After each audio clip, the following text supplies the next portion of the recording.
Nah dok, mungkin boleh diceritakan nih dok, kenapa diabetes nih dok? Ya, Mbak Mei dan Sobat, ada faktor genetik, ada faktor lingkungan, ada faktor Tapi perilaku. kalau genetik ini bagaimana dok? Cara mengukur kerentanan genetik itu bagaimana tuh dok pemeriksaannya? Cara kita tahu gitu, kita tuh punya resiko atau tidak? Kita nggak boleh nunggu ada gejala. Oh. Kalau ada riwayat keluarga, tolong periksa gula darah aja. Setidaknya setahun atau 2 tahun sekali untuk make sure bahwa nggak ada diabetes.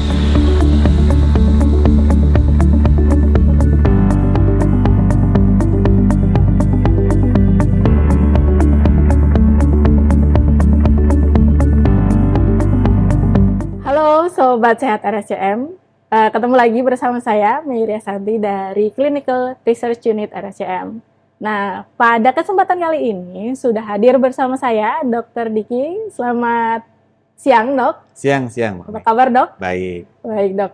Baik, mungkin kalau teman-teman belum menyimak pada podcast-podcast sebelumnya, kita pernah nih membahas mengenai kegiatan Clinical Research Unit. Salah satunya fokus kami adalah pada pengembangan dan penelitian dan pelayanan genomik. Nah, RSCM ini telah ditunjuk sebagai hub penyakit metabolik dan salah satu fokus kami adalah mengenai penelitian pelayanan tentang diabetes. Nah dok, mungkin boleh diceritakan nih dok, kenapa diabetes nih dok? Ya, Mbak Mei dan Sobat Sehat semua, kalau kita bicara diabetes karena masalahnya besar ya. Kan diabetes seringkali disebut sebagai ibu dari semua penyakit ya, karena bisa terkait dengan timbulnya penyakit jantung, penyakit ginjal, komplikasi mata, dan lain sebagainya.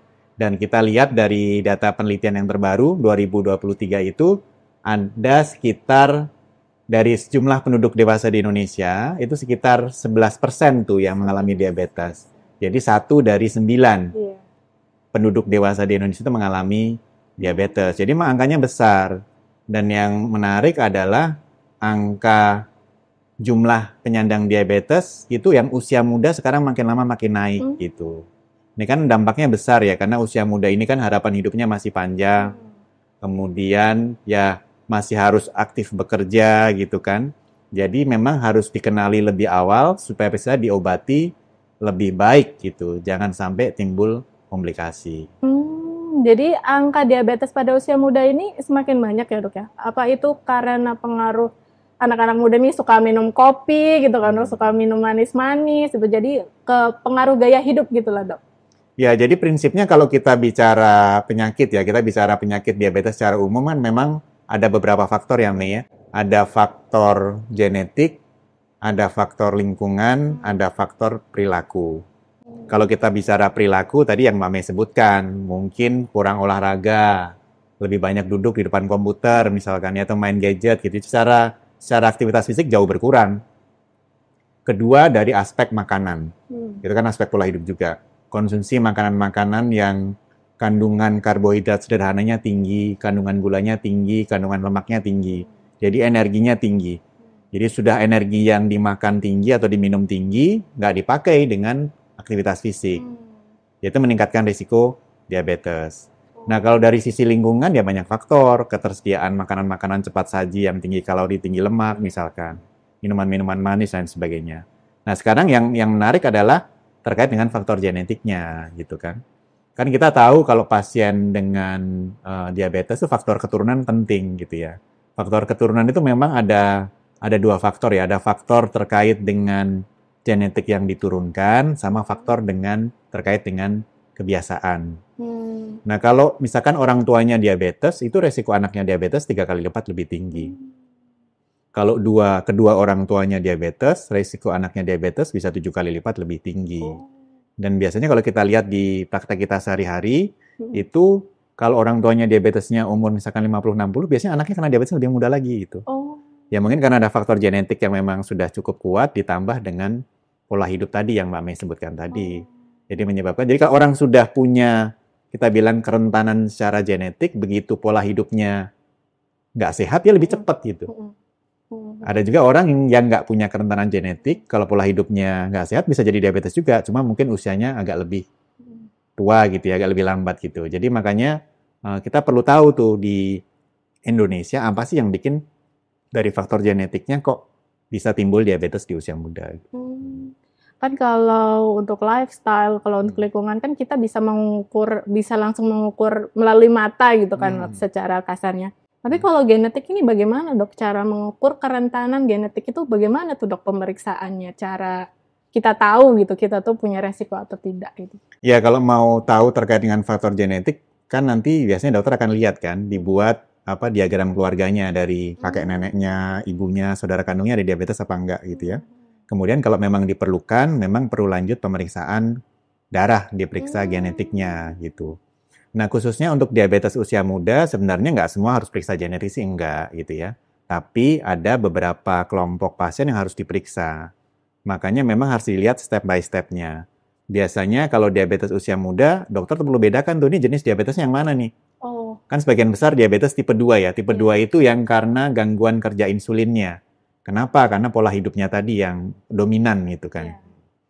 Tapi ada juga ternyata yang usia muda ini ada penyebab yang lain. Bisa juga diabetes tipe 1 karena kerusakan autoimun. Karena terkait di pankreasnya rusak karena proses autoimun, bisa juga produksi insulinnya berkurang, dia diabetes tipe 1. Tapi ternyata ada spektrum yang lain. Kita bicara namanya monogenic diabetes. Jadi diabetes yang timbul karena kelainan beberapa gen tertentu gitu. Ada beberapa gen yang terlibat, kalau dia ada gangguan di gen tersebut, resiko diabetesnya naiknya berlipat-lipat kali, bisa 10-20 kali lipat. Gitu. Dia pola hidupnya sehat pun tetap aja jadi diabetes gitu. Oh gitu dok. Nah pasien-pasien seperti ini biasanya riwayat di keluarganya kuat, misalkan ini. Kakek neneknya diabetes, bapak ibunya juga ada salah satu ada diabetes, saudara kandungnya beberapa juga diabetes. Dan biasa kenanya di usia muda gitu. Nah untuk pasien seperti ini wajib diperiksa genetiknya, diambil darahnya.